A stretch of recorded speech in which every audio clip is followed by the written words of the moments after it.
Quyidagi misolimizni to'xtalib o'tamiz.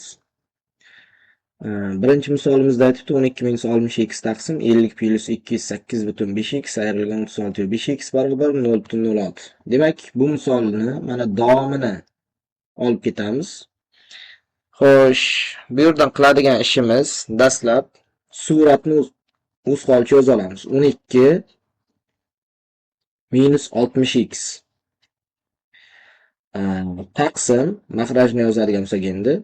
Demak, 50 plus endi mana bu 208 va 5x, mana bu 36 va 5x. Ya'niki ikkalasi ham noma'lum son bo'lgani uchun 208 va 5x dan 36 va 5x ni ayirib yozib qo'yamiz. Demak, 208 va 5 dan ayiramiz 36 va 5 ni. Shunda qiymatimiz 172x ga teng bo'lar ekan. 172x. Xo'p, barobar 0,06 taqsim mahrajda 1 bor deb tasavvur qilamiz yana. Xo'sh, 1 ni ko'paytiramiz 12 ga, demak 12 ga teng bo'ladi. 1 ni ko'paytiramiz 60 ga, 62 barobar 0,06 ni ko'paytiramiz 50 ga 3, 0,06 ni ko'paytiramiz 172 ga 10,32x ga teng bo'ladi. Plyusdan xo'p, 10,32x. Xo'sh, endi 3 ni chap tomonga o'tkazadigan bo'lsak, demak 12 ayrilgan 3 barobar 62 imizni o'ng tomonga o'tkazadigan bo'lsak, 10,32x plus 60x. Xo'sh, 12 dan 3 ayiradigan bo'lsam 9 barobar 10,32 ga 60x ni qo'shsam 70,32x. Mana bu ko'paytirishimiz bu yoqqa bo'lish bo'lib o'tgani uchun, demak 9 bo'lingan 70,32 bo'ladi. Xo'p, bu yerdan x ni qiymatini topadigan bo'lsak, endi 9 ni bo'lib tashlashimiz kerak. 70,32 ga 0,128 ga teng bo'lar ekan. 0,128. Xo'p, keyingiga to'xtalib o'tamiz. Keyingi birimiz 80 taqsim x plus 80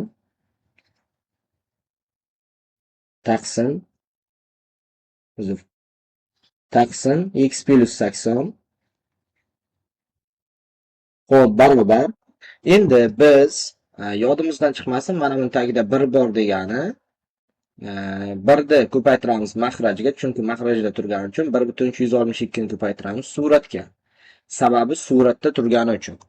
Mana bu qavsni biz yo'q deb tasavvur qilsak ham bo'ladi. Sababi bu qavs bo'lsa ham yoki bo'lmasa ham bu yerda hech narsani nima qilmaydi, o'zgartirmaydi.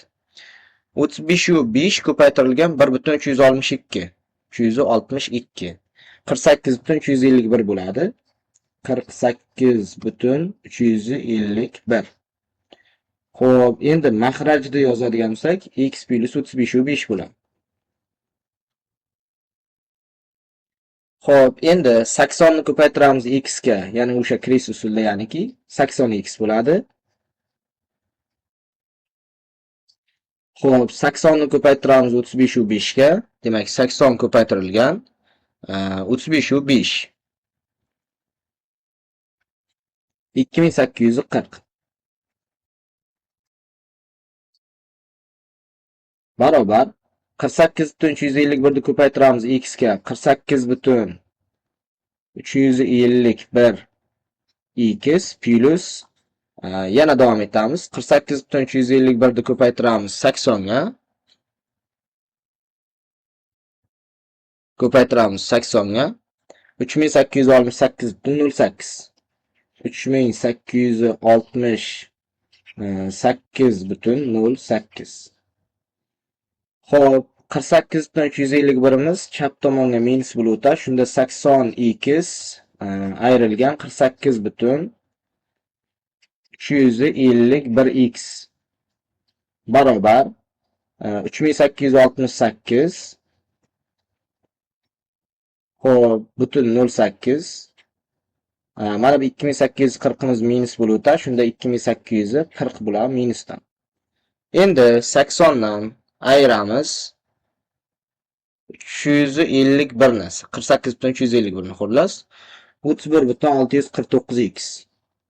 31,649x barobar 3868,08 dan 868,08 dan ayirib tashlaymiz 2840 ni. 1028,08.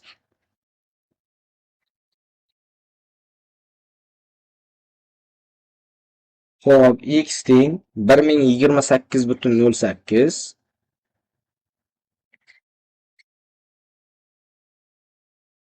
bo'lingan 31,649.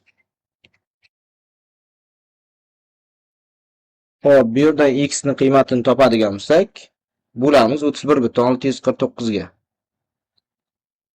Xo'sh, qiymatimiz kelib chiqar ekan 32,5 degan qiymat kelib chiqar ekan. Keyingi misolimiz 192 minus 48 n plus 16 plus 44 n plus 84 taqsim 6 minus 1,5 n plus 0,5 plus n plus 3. Mana shuni davom ettirib soddalashtirib ketaveramiz. Demak, 192.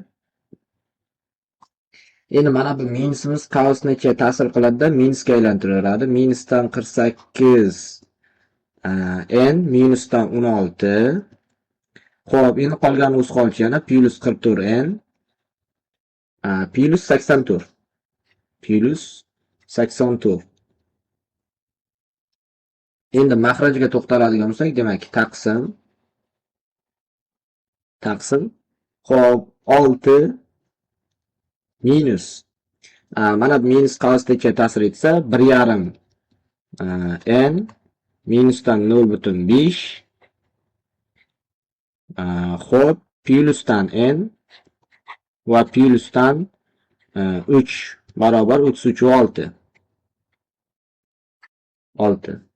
Xo'p, demak, endi bu yog'ini soddalashtiradigan bo'lsak, 192 dan nima qilamiz? 192 dan 16 ni ayiramiz va 84 ni qo'shamiz. Xo'sh, bir daqiqa. 192 dan ayiramiz 16 ni va qo'shamiz 84 ni.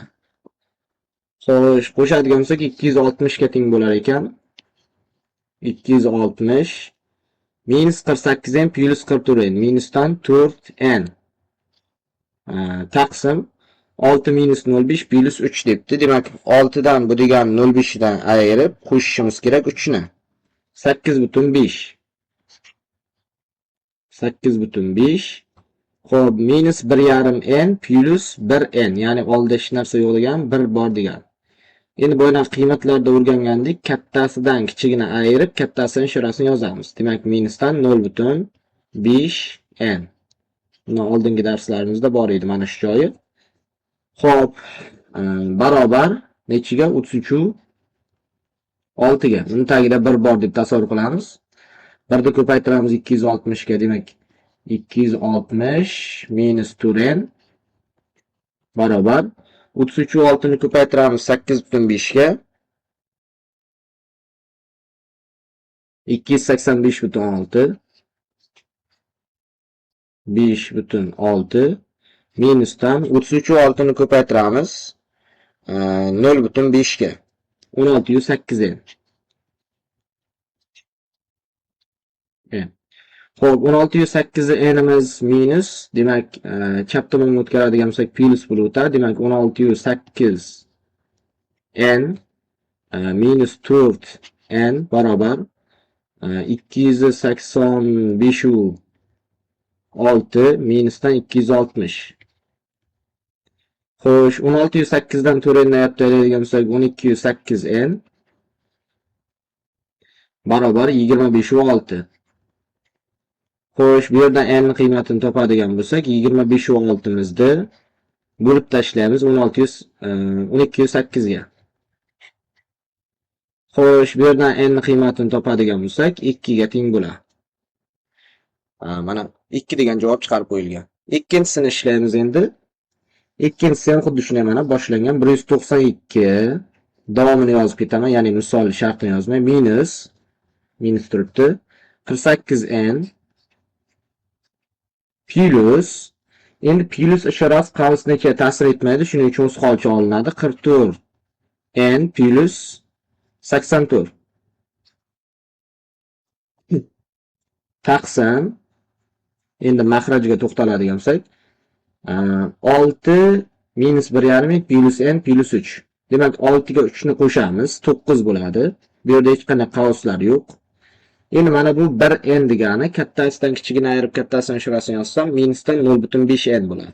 0,5n. Xo'p, barobar 33/5 ga. Buni tagida 1 bor deb tasavvur qilamiz va yana davom etamiz.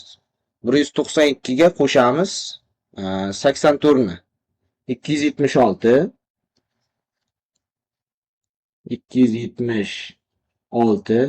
minus 48n plus 44n. Demak minusdan 4n taqsim, xo'sh 9 minus 0,5n.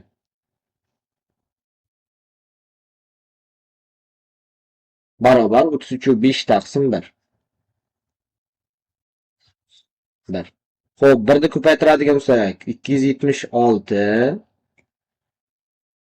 minus 4n barobar 33/5 ni ko'paytirishimiz kerak 9 ga. 301/5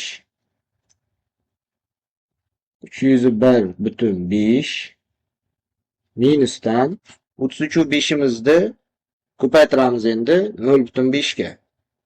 16,75n. 16,75n. Endi 16,75imizni chap tomonga o'tkazadigan bo'lsak, plus bo'lib o'tadi. Demak, 16,75n minus 4n barobar 301/5 ayrilgan 276.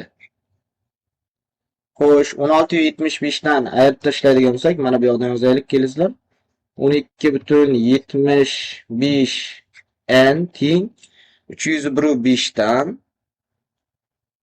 ayiramiz 276 ni. 25/5. Xo'p, bu yerdan n ni qiymatini topadigan bo'lsak, 25/5 ni bo'lamiz 12,75 ga. Xo'p, bu yerdan n ni qiymatini topadigan bo'lsak, 25/5imizni 12,75 ga bo'lsak, 2 degan qiymat kelib chiqadi. Mana ikkinchi javobimiz ham tayyor.